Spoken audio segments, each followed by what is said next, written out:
Hello students, आज हम देखने वाले हैं साइक्लोट्रॉन। ठीक है, साइक्लोट्रॉन क्या होती है? साइक्लोट्रॉन एक युक्ति है। ठीक है, जैसे इससे पहले हम फ्लेमिंग के दाएं हाथ का नियम और फ्लेमिंग के बाएं हाथ के नियम पर चर्चा करते हैं। ठीक है, बट वो जो है आउट ऑफ सिलेबस हो गया। अभी कोविड-19 की वजह से इस सत्र में हम लोगों को बहुत सारा सिलेबस क्या हुए हैं, रिमूव हुए हैं, जो पहले उपस्थित थे, जो कि आईएमपी भी हुआ करते थे। ठीक है, तो उसी सब चीज को हम लोग कोविड-19 की वजह से क्या किए, रिमूव किए या रिमूव किया गया। तो उस कंडीशन में जो जो आप लोगों का टॉपिक बचा है, उसी टॉपिक पर हम क्या करेंगे, चर्चा करेंगे। तो वो क्या है, साइक्लोट्रॉन का नियम। एक हम लोग का आईएमपी टॉपिक जो कि 5 नंबर में आता है, और लगभग यदि वो 2019 में पूछा गया है तो 2020 में नहीं पूछा जाएगा, लेकिन 2019 में यदि नहीं पूछा गया है तो इस साल के लिए मोस्ट आईएमपी टॉपिक बन सकता है। क्लियर है? तो साइक्लोट्रॉन क्या होती है, एक युक्ति होती है। युक्ति मतलब उपकरण, जिसको हम क्या करते हैं, बनाते हैं। क्या करते हैं, बनाते हैं। जैसे साइक्लोट्रॉन एक ऐसी युक्ति होती है जिसमें हम किसी भी चीज को क्या करते हैं, त्वरित करते हैं। त्वरित मतलब उसमें से विद्युत ऊर्जा से चुंबकीय ऊर्जा में कन्वर्ट करके वहां उसमें आवेश का संचरण किया जाता है। इस प्रकार की युक्ति को हम लोग साइक्लोट्रॉन कहते हैं, जिसका उपयोग देखते हैं। साइक्लोट्रॉन के लिए डेफिनेशन क्या होगा? यह एक ऐसी युक्ति होती है जिसका उपयोग प्रोटॉन, न्यूट्रॉन, अल्फा कण, ये जो है रेडियो एक्टिव पढ़ चुके होंगे आप लोग केमिस्ट्री में।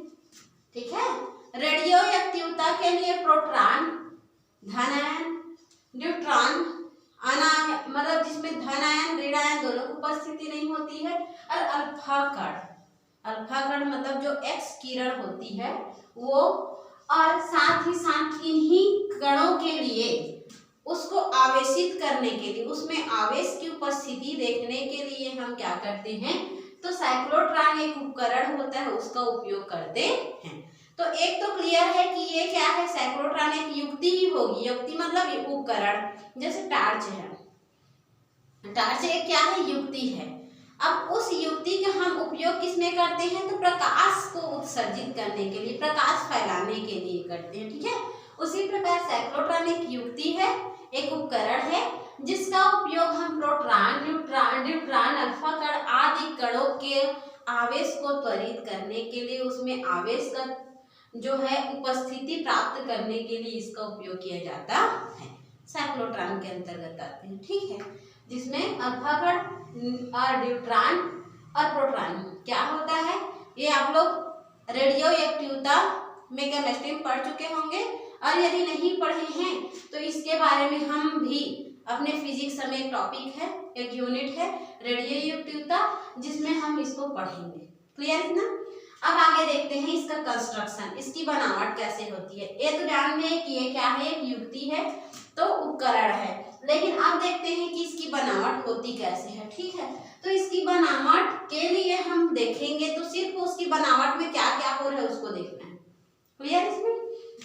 तब उसके बनावट में हम देखते हैं तो हमें ये पता चलता है कि इसकी बनावट जो होती है वो अंग्रेजी के डी अक्षर, अंग्रेजी के कैपिटल लेटर के डी जैसे होती है, इसीलिए इसका नाम क्या पड़ जाता है, डीज पड़ जाता है। क्या पड़ जाता है, डीज पड़ जाता है।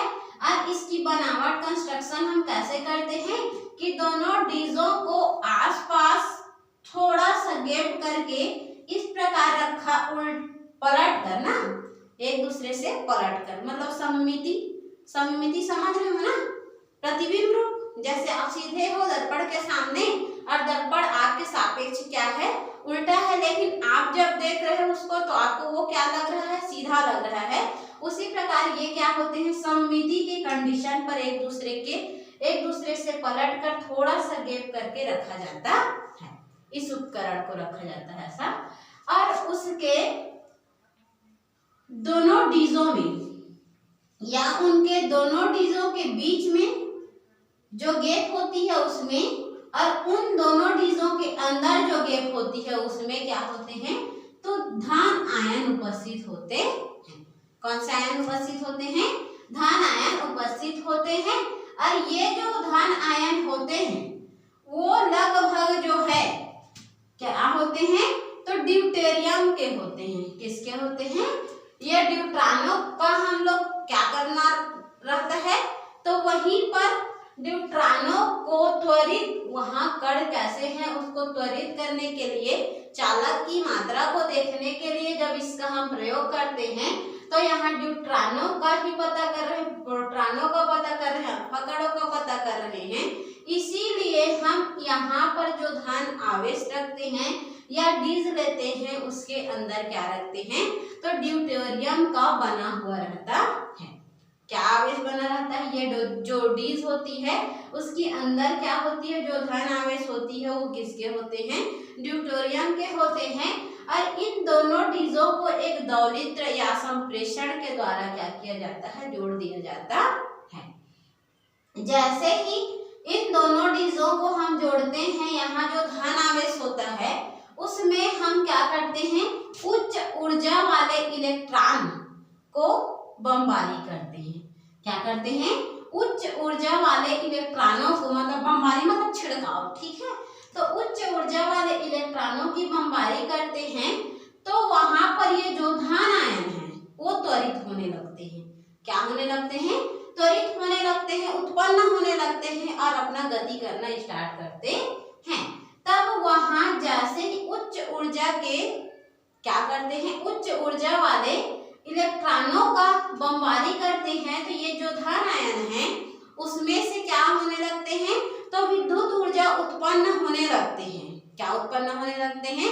विद्युत ऊर्जा उत्पन्न होने लगते हैं और उसके चारों ओर इलेक्ट्रिक फील्ड उत्पन्न हो जाता है। तो उसमें कितना इलेक्ट्रिक फील्ड उत्पन्न हो जाता है? तो उसमें लगभग 10 की घात 4 से 10 की घात 5 जो है इतना पावर में क्या होते हैं? विद्युत क्षेत्र, इलेक्ट्रिक फील्ड उत्पन्न होने लगते हैं। क्लियर इतना? अब जो विद्युत क्षेत्र उतना दूर में उत्पन्न हुए हैं, मतलब इतना एरिया में उत्पन्न हुए हैं, उससे अब उस पर फ्रीक्वेंसी भी लगेगी, आवृत्ति आएगी कि नहीं आएगी? अब जैसे तरंग है वो गति कर रही है या वहां पर त्वरित कर रही है या वहां पर विद्युत क्षेत्र, इलेक्ट्रिक फील्ड उत्पन्न हो रहे हैं, तो वहां पर क्या उत्पन्न होगा? तो वहां पर उसकी क्या होंगी? फ्रीक्वेंसी मतलब आवृत्ति उत्पन्न होंगी। आवर्त करेगा कि नहीं करेगा? तो जैसे अनुदैर्ध्य तरंग, अनुप्रस्थ तरंग, दोनों में से कोई भी प्रकार का तरंग उत्पन्न वो करेगा, कंपन करेगा। तो वहां पर वो क्या करते हैं? तरंग उत्पन्न करते हैं, फ्रीक्वेंसी उत्पन्न करते हैं। वो कितने फ्रीक्वेंसी उत्पन्न करते हैं? 10⁻7 का फ्रीक्वेंसी उत्पन्न करते हैं। क्लियर इतना?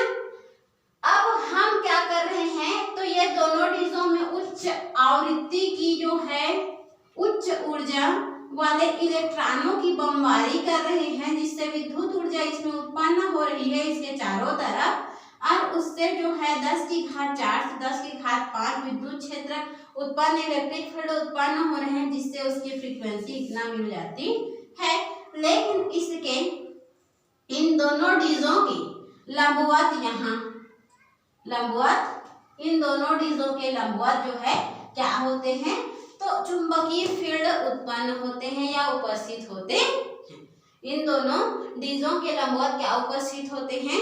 तो NS दंड चुंबक मतलब चुंबकीय फील्ड उपस्थित होते हैं, जिसके वजह से यहाँ जो विद्युत क्षेत्र उत्पन्न हुआ है वो गति करते करते करते करते इसके लंबवत चुंबकीय क्षेत्र होने की वजह से वो क्या होते हैं? वृत्तीय मार्ग में क्या हो जाते हैं?